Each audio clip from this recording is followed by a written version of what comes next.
고린도전서 8장에서 시작한 우상에게 드려진 제물에 대한 그 음식을 먹는 문제를 우리가 길게 11장 1절까지 다루었습니다. 그죠? 어떻게 바울이 그 문제를 정의했습니까? 한번 되새겨 보십시오. 우상에게 드린 제물을 먹는 것, 바울이 어떻게 이야기했습니까? 예수 그리스도 안에서 모든 것이 가하기 때문에 먹어도 된다. 그렇게 정의를 했습니다. 그죠? 그런데 전제를 뒀습니다. 무엇을 위해서요? 하나님의 영광을 위해서. 우리의 모든 행동의 동기가 하나님의 영광을 위해서 해야 한다라고 그렇게 정의를 내렸습니다. 그리고 앞부분에 11장 1절에 우리가 그렇게 마지막으로 정의했죠. 우리가 가는 신앙의 길이 다른 사람에게 뭐가 되어야 된다고요? 기준, 기초, 바로 그것이 되어야 한다. 그렇기 때문에 우리의 모든 행동은 다 자유하지만 그러나 하나님의 영광 그리고 내 삶의 기준을 위해서 그렇게 우리의 모든 행동이 정해져 있어야 한다. 그렇게 정의를 내렸습니다. 이제 오늘 11장에 들어와서는 새로운 이야기를 바울이 하고 있습니다. 그 이야기의 주제가 무엇이냐? 저도 이거 말씀을 준비하면서 정신이 하나도 없더라고요. 머리가 어떻고 머리를 잘라라 길러라 머리에 수건을 써라 마라 그래 기도해라 얄궂은 이야기 계속해서 반복하던데요.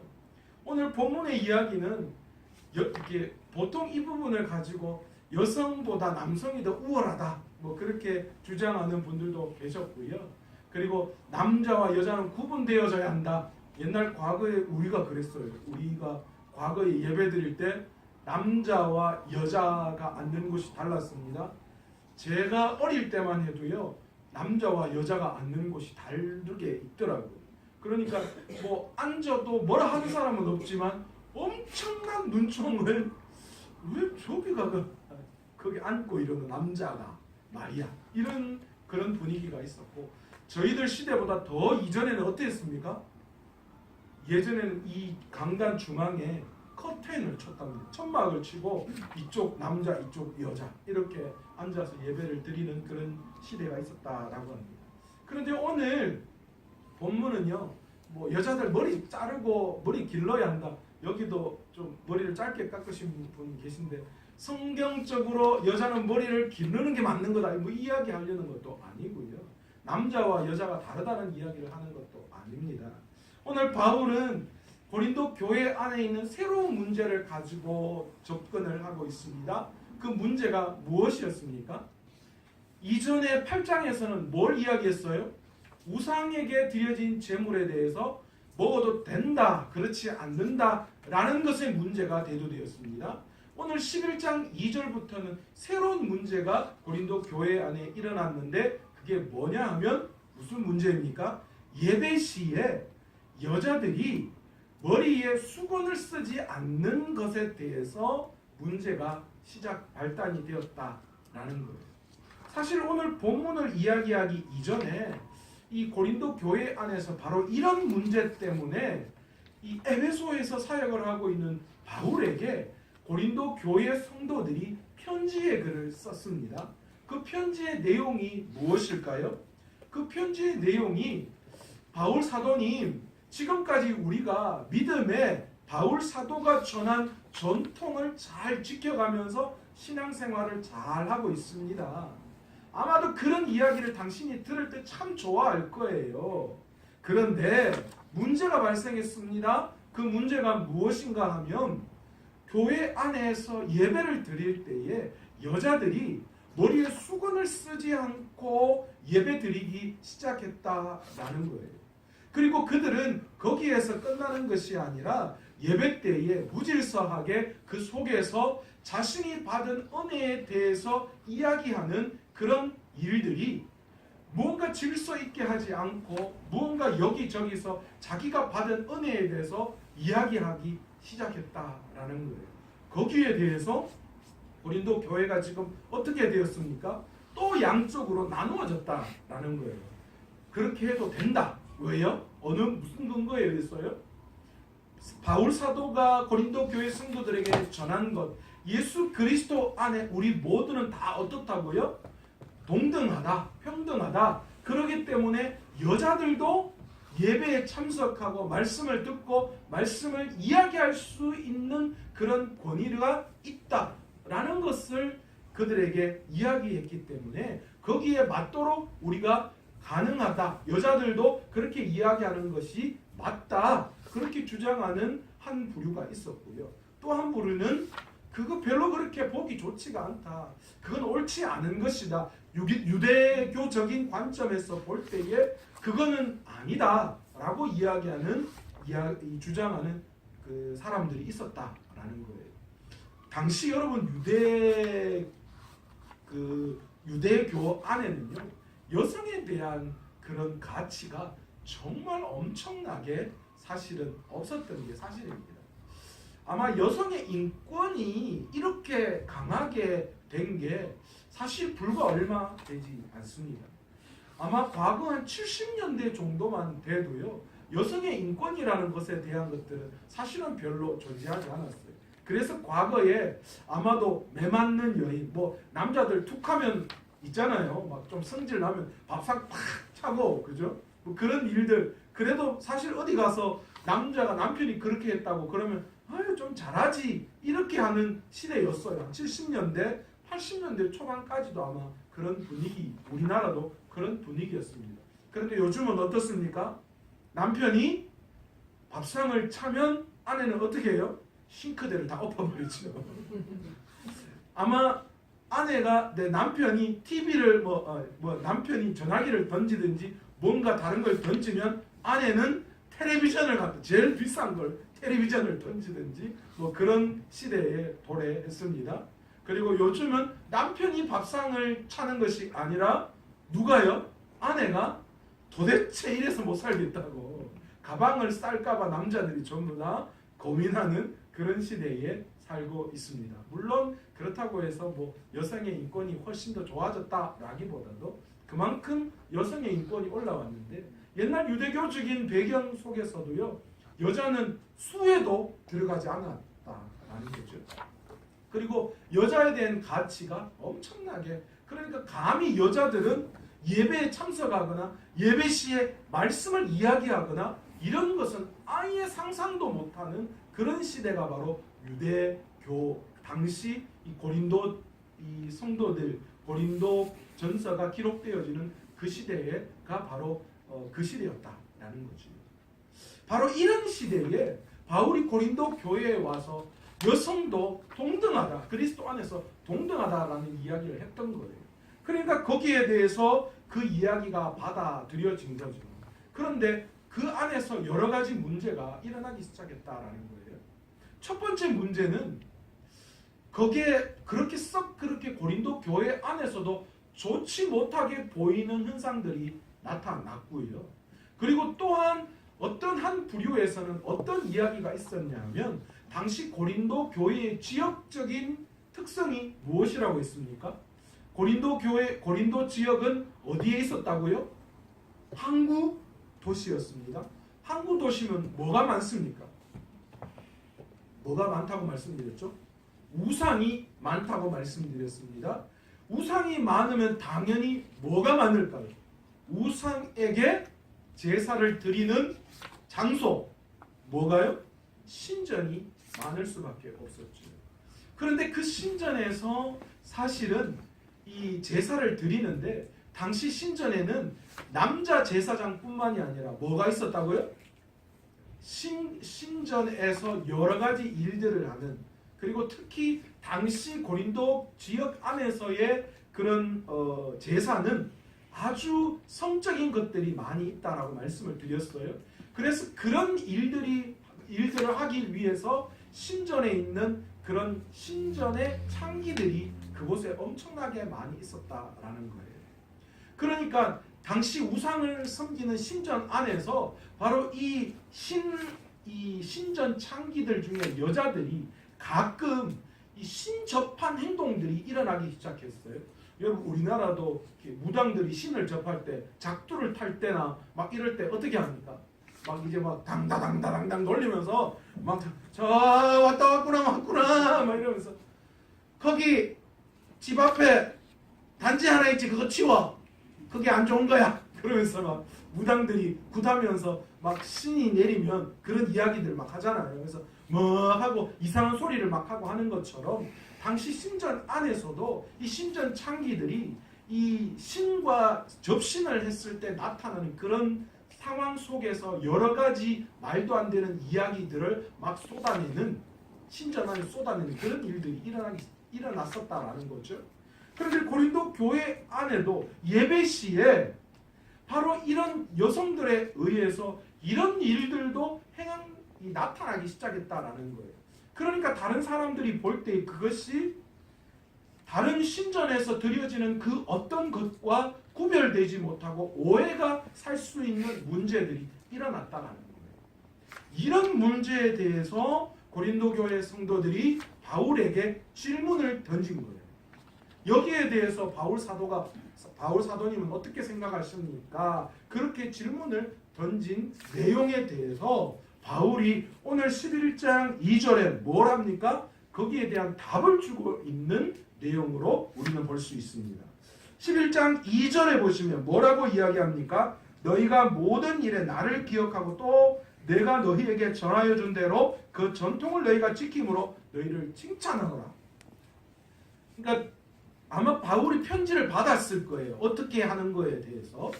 그런데 이 고린도 교회 안에 모든 그리스도인으로서 모든 사람들이 동등하게 예배를 드리고 하나님 앞에 나오는 그런 모습, 그런 바울이 전한 전통대로 예배하는 것에 대해서 바울이 격려하고 있는 거예요. 너희가 잘하고 있다. 너희가 잘하는 거다. 그렇게 이야기를 하고 있어요. 그런데 3절에 와서 완전히 다른 이제 방향으로 바울이 대답하고 있습니다.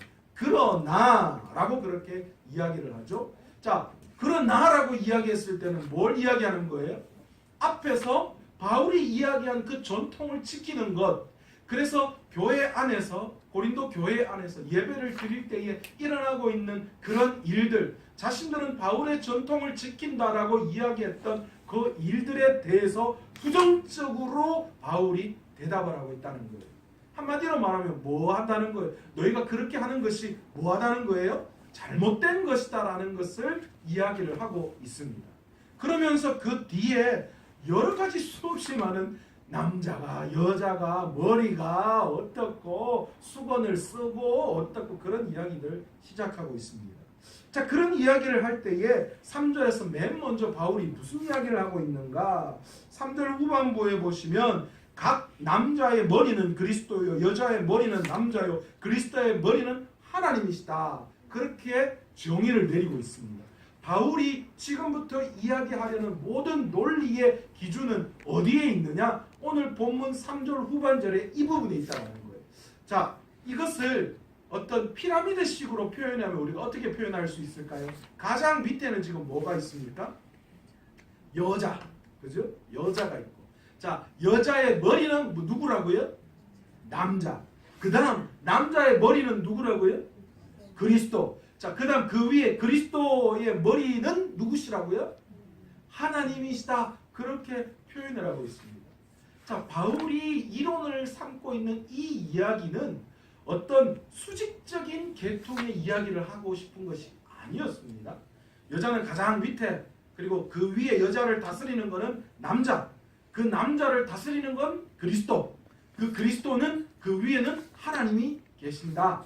그 이야기, 그런 수직적인 관계에 대한 이야기를 하는 것이 아니라 오늘 이 본문은요, 뭘 이야기하느냐?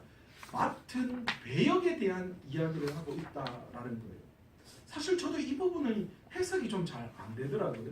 그래서 이런저런 설교들을 쭉 듣다가 송태근 목사님이 하신 설교에서 이 부분을 정확하게 이렇게 해석을 하는데 그 해석대로 본문을 해석해 나아가니까 그것이 좀 일치되어지는 부분들이 참 많더라고요. 오늘 본문이 바울이 이야기하는 이 이론은 어떤 이론이냐 하면요, 역할에 대한 이야기예요. 그러니까 여자, 남자, 그리스도, 하나님이라고 이야기하면서 머리에 대한 이야기를 하고 있어요.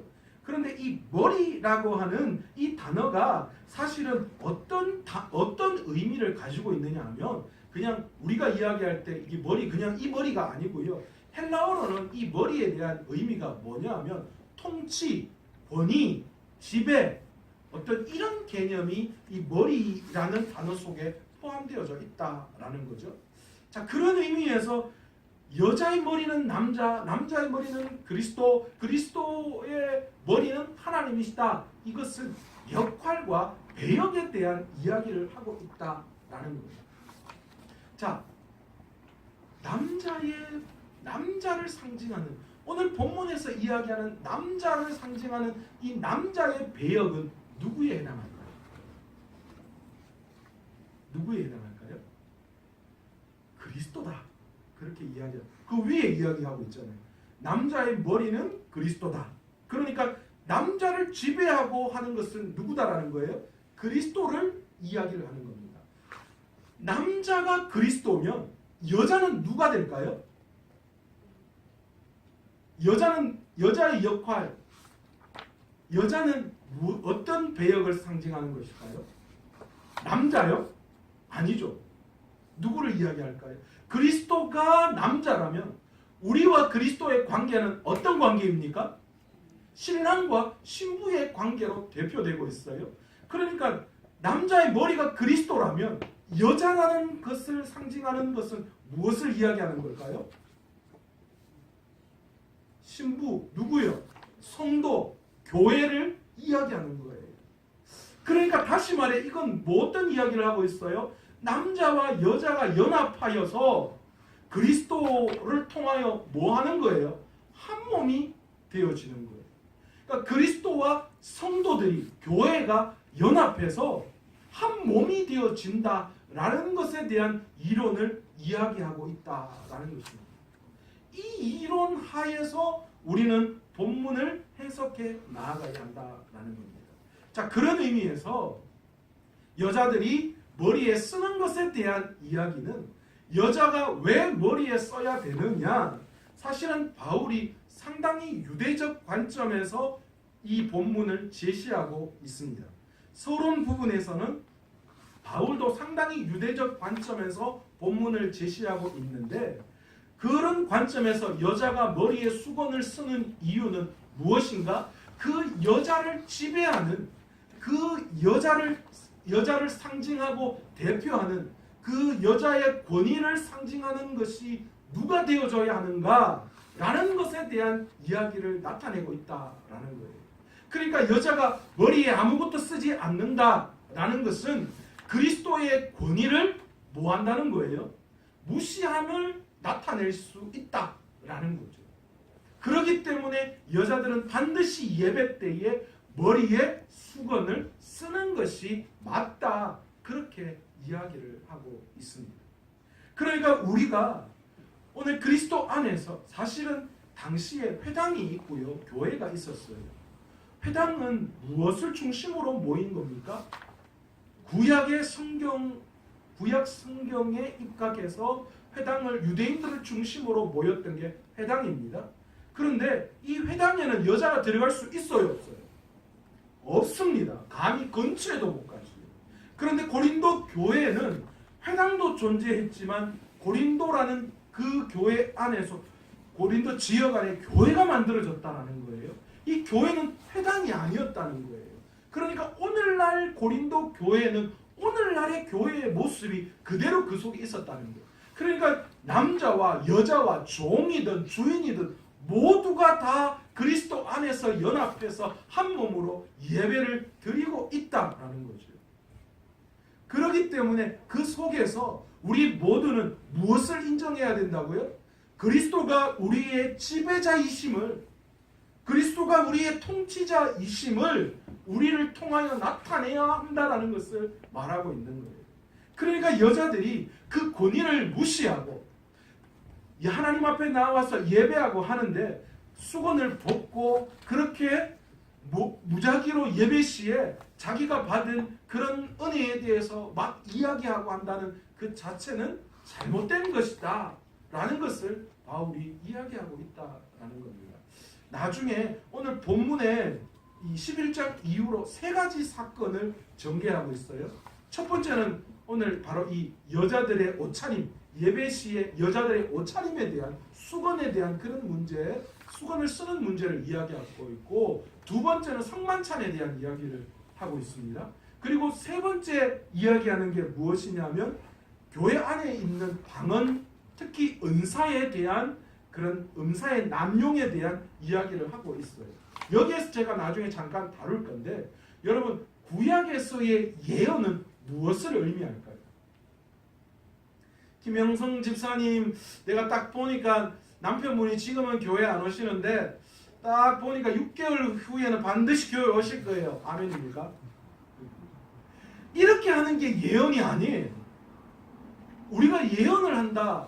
오늘 예언의 은사를 받았다. 그렇게 이야기해서 막 이제 그런 은사 받으신 분들, 우리 아들 이번에 시험 어떻게 되노? 한번 기도해가 물어보라 캐라. 되는지 안 되는지, 우리 교회가 부흥할지 안 할지 물어보라 캐라. 어떻게 되는지. 여러분 그걸 말하는 게 예언이 아니었어요. 구약의 예언은 뭐냐면요, 하나님의 말씀을, 그 말씀을 통하여 받았던 은혜, 하나님이 말씀하시고 싶은 그 내용, 그 숨겨진 비밀을 사람들에게 말하는 것, 그게 뭐예요? 예언이에요. 그걸 예언이라고 이야기합니다. 어떤 면에서는 간정이기도 하면서도 어떤 면에서는 어떤 하나님의 은혜를 드러내는 그 말씀을 해석해서 사람들에게 이야기하는 것, 그게 예언이었다. 그런데 여러분 이게 맞는 거예요. 그죠? 사실 하나님의 깊으신 뜻을 알 때에 우리가 어떻게 나아가야 하는지, 앞으로의 우리의 삶이 어떤지를 알 수 있게 되어지는 거죠. 그런데 이게 점차적으로 오늘날 오면서 어떻게 되어지는 거예요? 무언가 약간 샤머니즘적이고 토속적인 그런 무속적인 신앙의 예언처럼 자꾸만 바뀌어져 가고 있다는 것, 그것이 문제였던 거죠. 고린도 교회 안에서도 그런 문제가 일어났어요. 그런데 사람들이 그런 모습을 보고 고린도 교회 안에 여자들이 수건도 쓰지 않고 막 머리를 막 산발해가지고 풀어 헤치고 나는 이런 은혜 받았다고 예배 시에 그렇게 막 나오니까 그런 부분에 있어서 바울이 지금 안타까워하거든요. 그래서 그게 옳지 않다라고 이야기하는 거예요. 그러면서 수건을 쓰라라고 이야기하는 거예요. 수건을 쓴다는 말은 단순히 그냥 수건을 쓴 의미보다도 그리스도 안에서 너희의 권위가 어디에 있는지를 너희가 알아야 된다라는 것을 지적하고 있으신 거예요. 그러면서 뒤에 가서 바울이 뭐라고 이야기합니까? 만약에 그렇지 않을 것 같으면 머리 밀어보라. 그런 이야기를 하고 있어요. 그런데 머리를 밀면 너희가 수치스러운 게 너희 양심에 알잖아. 그렇게 표현했잖아요. 왜 그러냐면 당시 고린도 지역 안에서는 성적인 타락이 엄청나게 일어났어요. 그러니까 오늘날과 동일하다는 거예요. 무엇이요? 동성애요. 그러니까 여성들이 머리를 밀면 무슨 의미가 있냐면 남성화되는 거예요. 내가 여성과 여성이 그런 부적절한 관계를 가질 때 나는 남자의 역할이다라는 걸 드러내는 게 머리를 미는 거예요. 또 어떤 학자들은 당시에 창기들이 머리를 밀었다라는 이야기를 하고 있어요. 그러니까 부도덕한 일들을 하는 여성들이 남자들을 유혹하기 위해서 나는 어떤 창기다라는 것을 보여주기 위해서 머리를 밀었다. 당시에 두건을 썼잖아요. 두건을 쓰지 않은 여인을 그런 부적절한 성적인 부적절한 일을 하는 여인으로 당시에는 취급을 했거든요. 그러니까 그렇게 볼 수 있다는, 그러니까 얼마나 부끄러운 일인가라는 걸 말하는 거예요. 남자가 머리를 기르는 것에 대한 이야기도 언급했습니다. 이것도 마찬가지예요. 남자와 남자 간의 부적절한 관계에서 머리를 긴 거는 내가 여성의 역할을 한다라는 그것과 동일한 의미를 나타내고 있다라는 거죠. 바로 그런 것 때문에 너희가 그런 머리의 권위를 무시하고 그렇게 했을 때에 너희가 모든 그런 질서들을 무시하는 것이다. 너희가 본성적으로 그런 걸 알고 있지 않느냐라는 것을 바울이 이야기하고 있다라는 겁니다. 그러면서 바울이 오늘 본문의 마지막에 와서 무엇을 이야기하고 있는가? 너희가 여자가 머리에 수건을 쓴다라는 그 문제를 세 가지로 정리해서 이야기합니다. 첫 번째는 무엇이냐? 바로 여자가 예배 시에 머리에 수건을 쓴다라는 것은 영적인 질서를 나타내는 것이다 라는 것을 말하고 있습니다. 그러니까 내 위에 누군가가 나를 주관하시는 분이 계시다 라는 것을 인정하는 것이다 라는 거예요. 남자도 마찬가지예요. 남자도 부적절하게 머리에 수건을 쓴다든지 머리를 기른다든지 하는 것은 뭘 의미한다고요? 나를 주관하시는 분이 계시다라는 것을 무시하는 것이다. 그러니까 그건 옳지 않다라고 바울이 이야기를 하고 있는 거예요. 그러니까 이 문제를 가지고 너희가 영적인 질서를 바로 잡아야 한다라는 것을 오늘 본문을 통하여서 말하고 있는 것입니다. 여러분, 그 나시린 아시잖아요. 나시린이 금해야 할 것 중에 하나가 뭡니까? 오늘 본문과 연관되어지는 거, 머리에 삭도를 대지 않는 거예요. 머리를 자르지 않는 거예요. 왜 그렇습니까? 이것은 다른 사람과 구별되어짐을 의미하는 거예요. 다른 사람과 구별된다라는 것은 어떤 의미를 가지고 있습니까? 그 사람을 거룩하게 만든다라는 의미가 그 속에 포함되어져 있죠. 여러분, 이 거룩이라는 단어는 거룩 자체가 존재하는 것이 아니라 거룩이라는 것은 어떤 방향과 목표를 향하여 나아가는 것을 의미하는 거예요. 그렇다면 우리가 오늘 영적으로 질서를 회복하고 하나님의 내 위에 어떤 나를 주관하시는 분이 계시다라는 것을 깨닫는 것은 어떤 의미를 가지고 있느냐? 내가 하나님의 거룩을 위해서 그런 어떤 방향과 목적에 의해서 내가 달려가고 있다라는 것을 나타내는 거예요. 우리는 그리스도와 연합한 존재들입니다. 그래서 거룩한 존재라는 거예요. 그래서 그 거룩을 향하여 우리가 날마다 그 방향과 목표를 가지고 나아가야 하는 거예요. 우리가 부정한 사람이 되어서는 안 되잖아요. 영적인 질서를 무시하면 안 되는 거예요. 그러면 거룩을 잃어버리는 거예요. 왜 우리는 거룩을 유지해야 합니까? 우리는 그리스도와 연합했기 때문에. 그리스도가 뭐라고 말씀하셨습니까? 내가 거룩하니 너희도 거룩하라. 하나님의 속성이 거룩이기 때문에. 하나님과 그리스도와 연합하기 위해서 우리가 거룩하지 않으면 우리가 결코 연합할 수 없기 때문에 우리가 영적인 질서가 우리 안에 바로 세워져 있어야 한다라는 것이죠. 바울은 두 번째 이 수건을 쓰는 문제에 대해서 덕을 위해서 너희가 그렇게 해야 한다라고 말하고 있습니다. 계속해서 바울이 강조하고 있는 내용이죠. 고린도 교회 안에서 일어나고 있는 바로 그런 여성이 수건을 쓰지 않고 어떤 말씀을 전하고 하는 그런 문제 때문에 일어날 수 있는 여러 가지 문제들, 사람들이 좋지 않게 여기는 그런 생각들, 아까 제가 말씀드렸다시피 사람들이 신전에서 행해지는 그런 일과 고린도 교회 안에 일어나고 있는 그런 일들을 헷갈려 했다라는 거예요. 그러면서 오해하기 시작했다라는 거예요. 그러니까 바울은 그런 모습을 보면서 내가 계속해서 덕을 세워야 한다. 너희들 행동에는 덕을 세워야 한다라는 이야기를 강조하고 있는데 오늘 이 예배 시에 여자들이 수건을 쓰는 문제도 마찬가지 덕을 세우기 위해서 너희들은 수건을 쓰고 잠잠할 필요가 있다. 그렇게 이야기를 하고 있다라는 것입니다. 세 번째로 우리에게 바울이 말씀하고 있는 건 뭐냐 하면 창조의 새 질서를 나타내기 위해서입니다. 오늘 마지막에 바울이 결론을 어떻게 내리느냐? 그러므로 말미암아 여자는 무조건 남자와 차등이 있어야 하고 그러니까 교회 안에서 떠들지 말고 가만히 있어야 되느냐? 그런 이야기를 하고 있는 것이 아니에요. 오늘 12절에 보시면 뭐라고 이야기합니까? 이는 여자가 남자에게서 난 것 같이 남자도 여자로 말미암아 났음이라. 그리고 모든 것은 하나님에게서 났으니. 그렇게 이야기하잖아요. 하나님에게서부터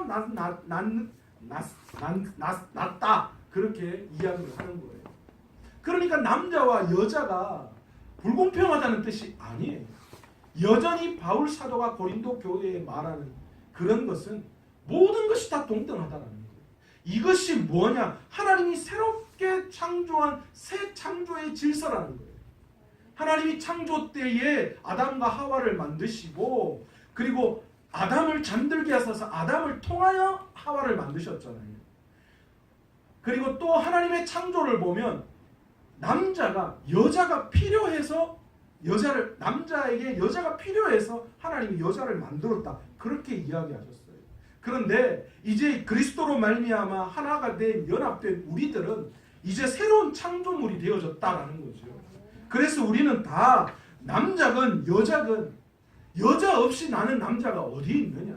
우리 모두가 다 하나님에게로서부터 난 하나다라는 것을 강조하면서 여전히 바울 사도가 하나님 앞에서 종이든 주인이든 남자든 여자든 모두가 다 동등하다라는 것을 한 번도 주장하고 있어요. 이렇게 말하면서 여자들은 무조건 잠잠하라는 뜻이 아니라 너희들 머리 위에 너희를 주관하시는 분이 있음을 너희가 알아야 하고 그리고 너희가 덕을 세울 수 있어야 하고 그리고 새 창조 안에 우리 모두는 다 하나이다 라는 것을 오늘 본문을 통하여 우리에게 말씀하고 있습니다. 오늘 우리의 삶을 말씀을 통하여 한번 비춰보기를 원합니다. 여러분 교회 안에 또 우리가 행하는 예배 안에 만약 영적인 무질서가 있다면 우리는 그 질서를 바로 잡아야 합니다. 그것이 하나님의 뜻입니다. 그것이 우리가 거룩으로 나아가는 것입니다. 우리는 우리가 예배로 나아올 때에 아니 어쩌면 우리의 삶을 통틀어서 우리가 무엇을 알고 있어야 하느냐 나를 주관하시는 분이 계심을 우리는 알아야 합니다. 여러분 오늘 우리가 예배 드릴 때 무엇으로 여러분 예배 드립니까? 우리의 열심요? 우리가 가지고 있는 것요? 여러분 그것으로 우리가 예배 드립니까? 천만의 말씀입니다. 과거에는 우리가 예배할 때 그렇게 우리가 이야기했습니다. 우리가 예배 드릴 때에 하나님 앞에 열심을 다하여 하나님 앞에 예배해야 한다. 그렇게 이야기했습니다. 그런데 오늘날 그 이야기가 바뀌어졌습니다. 어떻게 바뀌어졌습니까? 우리가 예배 드릴 때에 하나님이 예배하는 자를 찾으시는데 예배하는 자는 무엇으로요? 영과 진리로 예배할지니라 그렇게 말씀하셨어요. 여러분 여기서 말하는 영과 진리는 무엇일까요? 옛날에는 신령과 진정으로 이야기했습니다. 그런데 그러면서 우리가 예배에서 우리의 열심을 강조했죠. 그러나 오늘날 그것을 영과 진리로 바꾸었습니다. 영과 진리가 맞는 거예요. 우리는 하나님 앞에 예배할 때에 그 어떤 모양으로도 예배자로 나아갈 수 없습니다. 우리는 그 어떤 것으로도 우리가 가지고 있는 그 어떤 열심으로도 하나님을 예배하는 예배자로 하나님을 만족시킬 수 없다는 거예요. 그렇다면 우리가 무엇으로 하나님 앞에 예배할 때 예배자로 만족시킬 수 있느냐? 바로 하나님의 말씀과 또 무엇입니까? 하나님이 우리에게 부어주신 성령으로 말미암아 예배할 수 있어야 한다. 오늘 우리의 예배가 영과 진리의 예배가 되어져야 합니다. 말씀에 입각한 예배가 오늘 드려져야 합니다. 그러니까 강단에서 오늘 예배에 쓸데없는 다른 어떤 우스갯소리나 그런 것들로 강단을 채워서는 안 된다는 거죠. 물론 예배를 부각하고 또 무언가를 위해서 위트 있는 이런 이야기를 할 수 있어요. 그러나 강단이 정치적인 이야기, 어떤 재미를 주는 이야기, 아니면 세상에 이야기하는 이슈, 도덕적인 어떤 메시지 그런 것으로 채워져서는 안 된다는 거죠. 강단이 하나님의 말씀으로 채워져야 하고 교회가 하나님의 말씀으로 세워져야 하고 그 말씀에 입각해서 우리가 예배해야 한다는 것을 강조하고 있습니다. 또 무엇입니까? 성령으로 예배해야 한다. 우리는 아무리 우리의 노력으로 예배하러 나아가도 우리의 힘으로는 예배할 수 없어요. 우리의 힘으로는 하나님이 기뻐하시는 예배를 드릴 수 없다라는 거예요. 그래서 하나님께서 어떤 방법을 쓰셨습니까?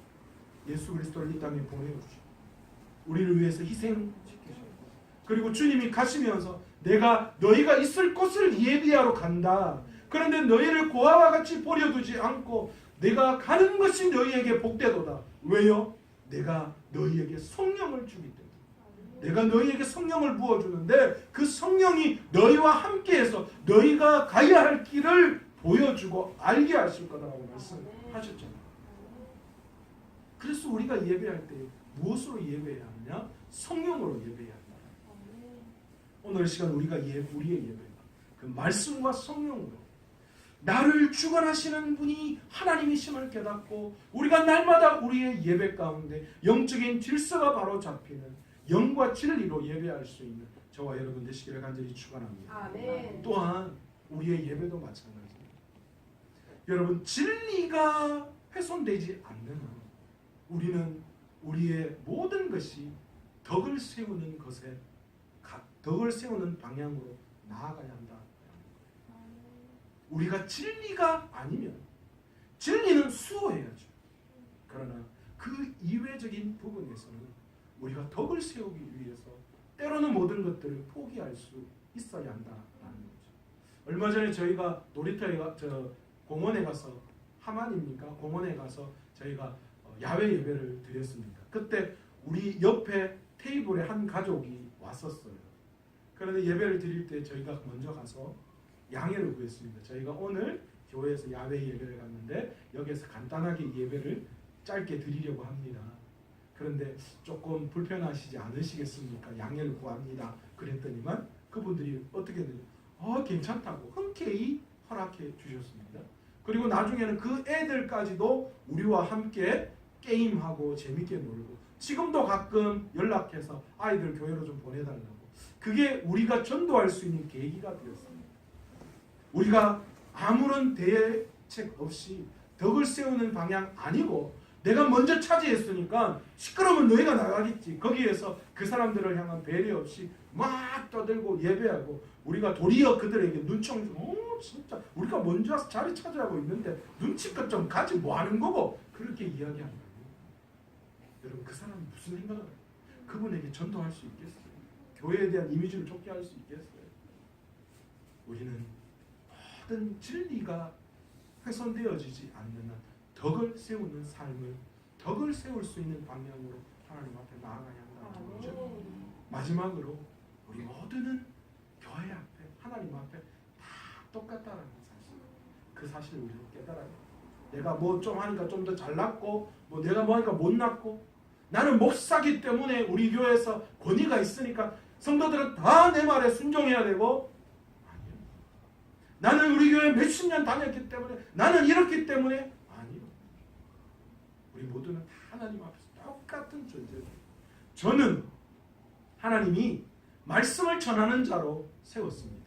사실은 저도 장로인 거 아시죠? 저는 목사 장로예요. 장로님들은 모든 교회 행정을 담당하는 그러니까 초대교회 일곱 집사들처럼 그런 일들을 담당하시는 거예요. 저는 말씀을 전하고 행정을 하는 그런 일을 담당하는 거예요. 특별히 하나님은 말씀을 전하는 목사들에게 하나님 그리스도의 권위를 위임해 주셨어요. 왜냐하면 교회의 질서를 위해서. 그러나 그 질서도 누구에게서 나온 겁니까? 하나님에게 나온 거예요.